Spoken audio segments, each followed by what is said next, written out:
आज हम पढ़ाते हैं फ्रक्टोज का ऑक्सीकरण। फ्रक्टोज का ऑक्सीकरण किस तरीके से होता है। फ्रक्टोज का ऑक्सीकरण ना तो ब्रोमीन जल द्वारा होता है, ना तो अम्लीय माध्यम में किसी अन्य प्रबल ऑक्सीकारकों के द्वारा होता है। इसका ऑक्सीकरण ना तो ब्रोमीन जल द्वारा होता है, ना तो अम्लीय माध्यम में किसी प्रबल अन्य ऑक्सीकारकों के द्वारा होता है। इसका ऑक्सीकरण होता है तो किसकी उपस्थिति में होता है, नाइट्रिक अम्ल द्वारा ऑक्सीकरण होता है।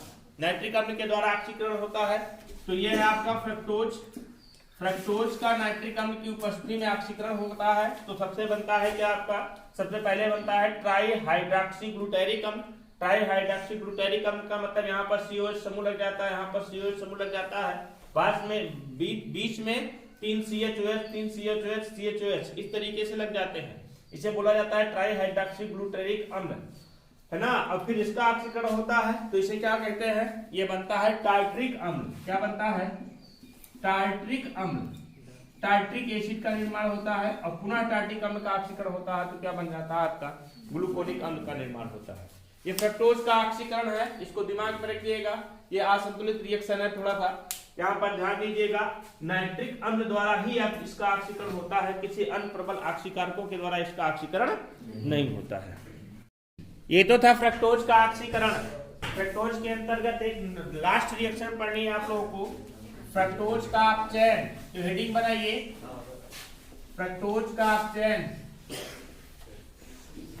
फ्रक्टोज का अपचयन, रिडक्शन ऑफ फ्रक्टोज। फ्रक्टोज का अपचयन किस तरीके से होता है।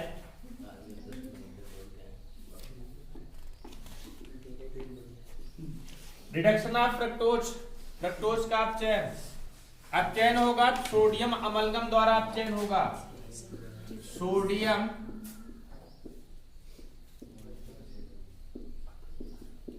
अमलगम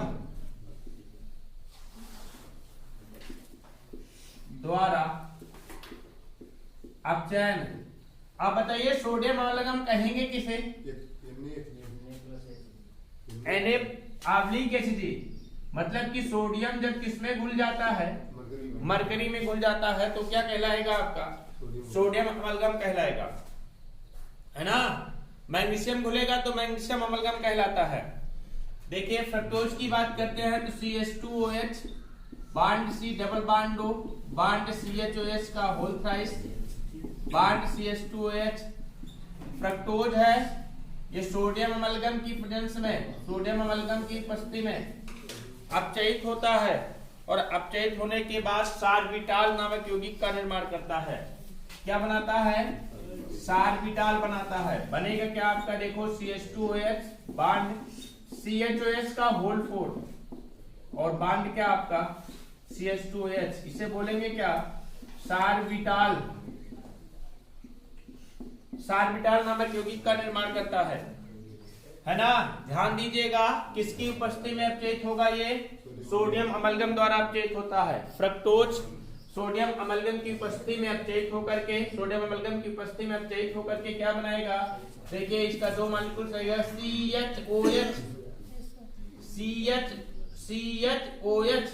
तो CHOH इसके साथ जाकर के जुड़ जाएगा, मतलब 4 बन जाएगा, CHOH का होल 4 बन जाता है यहाँ पर। इसे कहते हैं हम क्या, सार्बिटाल कहते हैं। सार्बिटाल नामक यौगिक का निर्माण करता है, सार्बिटाल बनाता है यहाँ पर। ये तो था आपका फ्रक्टोज का अपचयन। अब आपको करना है फ्रक्टोज के परीक्षण। तो हेडिंग बनाइए, फ्रक्टोज के परीक्षण। परीक्षण परीक्षण लिख लीजिए थोड़ा सा, फ्रक्टोज के परीक्षण।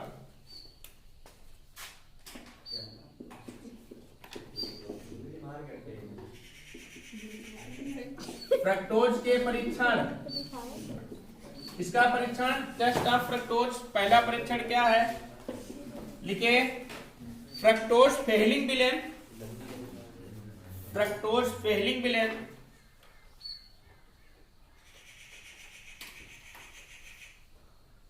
एवं बेनेडिक्ट विलेन को, फ्रक्टोज फेहलिंग विलेन एवं बेनेडिक्ट विलेन को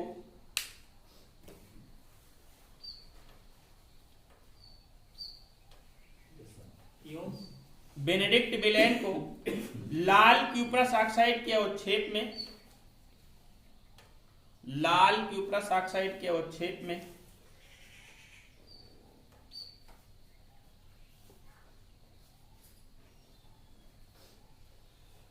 और अमोनियम सिल्वर नाइट्रेट विलेन को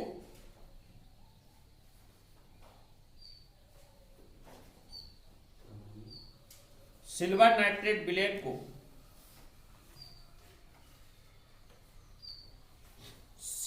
दर्पण में अपचयित करता है।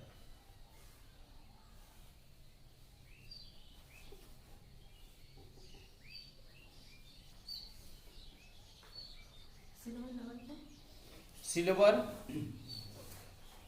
नाइट्रेट विलेन को सिल्वर दर्पण में अपचयित करता है। किसको किसको? फेहलिंग विलेन को, फेहलिंग विलेन को किसमें? लाल क्यूप्रस ऑक्साइड में। बेनेडिक्ट विलेन को, बेनेडिक्ट विलेन को भी किसमें? लाल क्यूप्रस ऑक्साइड में। लाल क्यूप्रस ऑक्साइड में। और किसको? अमोनियम सिल्वर नाइट्रेट बोले तो टालन अभिकर्मक, टालन अभिकर्मक को किसमें? सिल्वर दर्पण मतलब रजत दर्पण में अपचयित कर देता है। ये जो परीक्षण है, ये परीक्षण फ्रक्टोज भी देता है और ग्लूकोज भी देता है। ध्यान से समझिए हमारी बात को। ये परीक्षण फ्रक्टोज भी देता है, ग्लूकोज भी देता है। तो कैसे पता करेंगे कि फ्रक्टोज है कि ग्लूकोज है? इसलिए एक परीक्षण ऐसा करते हैं जो कि ग्लूकोज नहीं देता है, सिर्फ क्या देता है? फ्रक्टोज देता है। समझ पा रहे हैं? ग्लूकोज भी करता है क्या? फेहलिंग विलेन और बेनेडिक्ट विलेन को लाल क्यूप्रस ऑक्साइड में अपचयित कर देता है ना? ग्लूकोज भी यही करता है, फ्रक्टोज भी यही कर रहा है। टालन अभिकर्मक को रजत दर्पण में ग्लूकोज भी करता है, फ्रक्टोज भी यही करता है। तो कैसे पता करेंगे कि वो पदार्थ ग्लूकोज है कि फ्रक्टोज है? इसलिए दूसरा टेस्ट करते हैं जो कि ग्लूकोज से डिफरेंट हो, वो परीक्षण ग्लूकोज ना देता हो। तो लिखिए इसमें सेलिनेनॉफ परीक्षण, सेलिनेनॉफ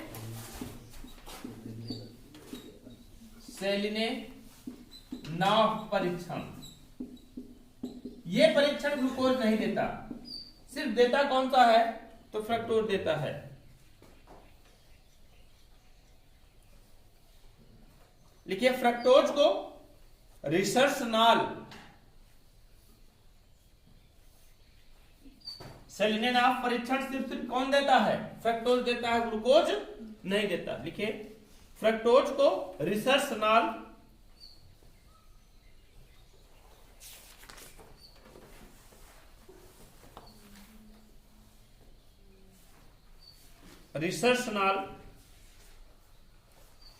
और हाइड्रोक्लोरिक अम्ल के साथ गर्म करने पर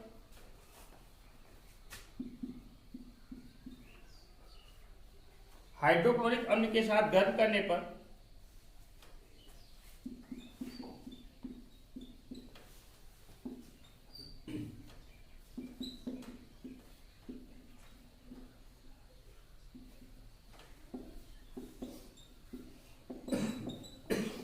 लाल रंग देता है।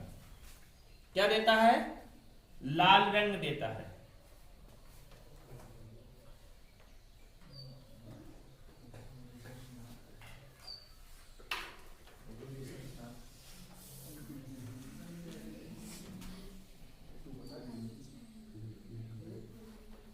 लाल रंग देता है। देखिए सेलिनेनॉफ परीक्षण क्या होता है? फ्रक्टोज को हम किसके किसके साथ गर्म कर देते हैं? इसी के साथ मिला देंगे हम क्या? फ्रक्टोज के जलीय विलेन को रिसर्चनॉल और हाइड्रोक्लोरिक अम्ल के साथ गर्म कर देते हैं तो लाल रंग देगा। बट ये परीक्षण ग्लूकोज नहीं देता। वहीं पर नई लाइन लिख लीजिए, उसी में लिख लीजिए कि ग्लूकोज यह परीक्षण नहीं देता, ग्लूकोज यह परीक्षण नहीं देता। हाँ, डाइसैकेराइड। अब आपको पढ़ना है क्या? डाइसैकेराइड्स किसे कहते हैं हमने आप लोगों को बता दिया है। डाइसैकेराइड्स किसे कहते हैं? वे कार्बोहाइड्रेट जो जल अपघटित होकर के मोनोसैकेराइड्स के 2 मॉलिक्यूल्स देते हैं। मोनोसैकेराइड्स के 2 मॉलिक्यूल्स देते हैं, 2 देते हैं, उन्हें क्या कहते हैं हम? डाइसैकेराइड्स कहते हैं। जैसे हमने क्या बताया था आप लोगों को? सुक्रोज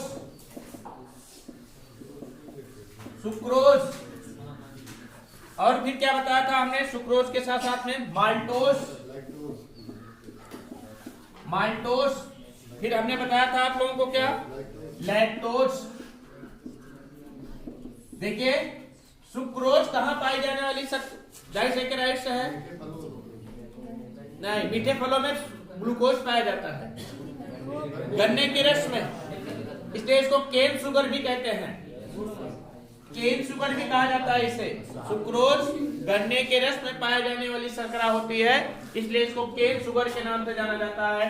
सुक्रोज को टेबल शुगर भी कहते हैं, क्योंकि हर टेबल पर चाय के रूप में, मिठाइयों के रूप में, मधुरम के रूप में इसका उपयोग किया जाता है, इसलिए इसको टेबल शुगर भी कहा जाता है। अगला है क्या आपका? माल्टोज माल्ट में पाए जाने वाली शुगर है, शर्करा है। माल्ट में पाए जाने वाला शर्करा। माल्ट क्या होता है जानते हैं?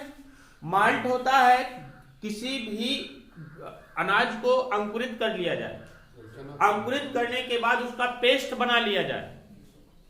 जैसे चने को अंकुरित कर लिया जाए, अंकुरित करने के बाद गेहूं को अंकुरित कर लिया जाए, अंकुरित करने के बाद उसको क्या, जौ को अंकुरित कर लिया जाए। खास तौर से जौ का माल्ट बनता है, जौ का अंकुरण कर लिया जाए, और अंकुरण जब थोड़ा सा बड़ा हो जाए तो क्या करें, उसका पीस करके पेस्ट बना ले, और जब पेस्ट बना लेते हैं तो उस समय में जो उसमें शुगर होता है, कौन सा शुगर होता है? माल्टोज शुगर होता है। अगला क्या होता है?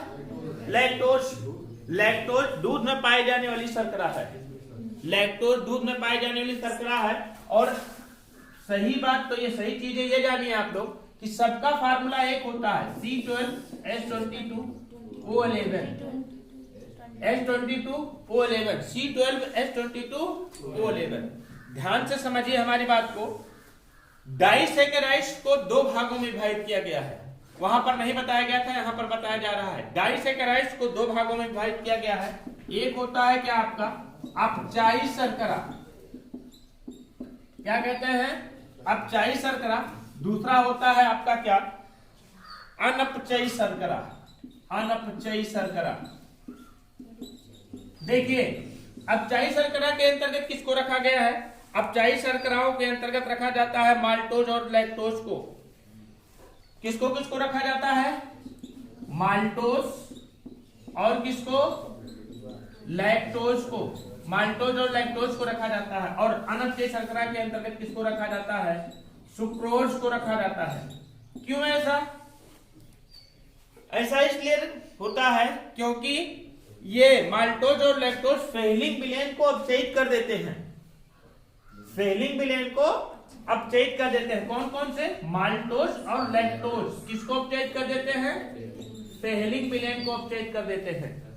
जबकि सुक्रोज फेलिंग विलेन को अपचयित नहीं करता है, इसलिए सुक्रोज को किसके अंतर्गत रखा जाता है? अनपचयी शर्करा। तो यहाँ पर आप जान गए हैं कि जो फेलिंग विलेन को अपचयित कर देता है वो अपचयी शर्कराएं होती हैं। जो फेलिंग विलेन को अपचयित नहीं करता है उन्हें क्या कहते हैं? अनपचयी डाइसैकेराइड्स कहते हैं, अर्थात अनपचयी शर्करा कहलाती है। समझ गए ना? तो डाइसैकेराइड्स किसे कहा जाएगा? वे कार्बोहाइड्रेट जिनका जल अपघटन करने पर मोनोसैकेराइड्स के 2 मॉलिक्यूल्स देते हैं, उन्हें डाइसैकेराइड्स बोला जाता है। डाइसैकेराइड्स के अंतर्गत कई एग्जांपल हमने बताया था, सुक्रोज, माल्टोज, लैक्टोज। सुक्रोज गन्ने की शक्कर होती है, चुकंदर में, गन्ने में पाया जाता है, जबकि माल्टोज माल्ट में पाया जाता है। माल्ट बताया हमने। लैक्टोज दूध में पाया जाने वाला शुगर है, शर्करा है, दूध में पाए जाने वाला कार्बोहाइड्रेट है, डाइसैकेराइड्स है। इसका आंसर सबका एक होता है। इसको 2 भागों में विभाजित किया गया है। एक होता है अपचयी शर्करा, दूसरा होता है कौन सा? अनपचयी शर्करा। अपचयी शर्करा व शर्कराएं होती हैं जो कि फेलिंग विलेन को अपचयित कर देती हैं। अपचयी शर्कराएं व शर्कराएं होती हैं जो कि फेलिंग विलेन को अपचयित कर देती हैं, जैसे माल्टोज हुआ, लैक्टोज हुआ, ये सभी क्या होता है?